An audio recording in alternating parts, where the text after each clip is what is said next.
എനിക്ക് വേറെ അഭിമാനിയാ മനാലിയിലെ ഡ്രൈവിങ്ങിന്റെ പാഠങ്ങൾ മൊത്തം ഞാനാ പറഞ്ഞു കൊടുത്തത്. അളിയാ അത് കറക്റ്റായിട്ട് കൺവേ ചെയ്ത്. അളിയാ ഓക്കെ അളിയാ അത് സൂപ്പർ അളിയാ. അമ്മേ സമയേ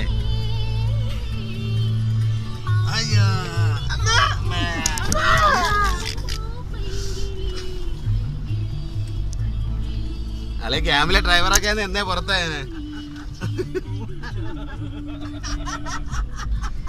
അല്ല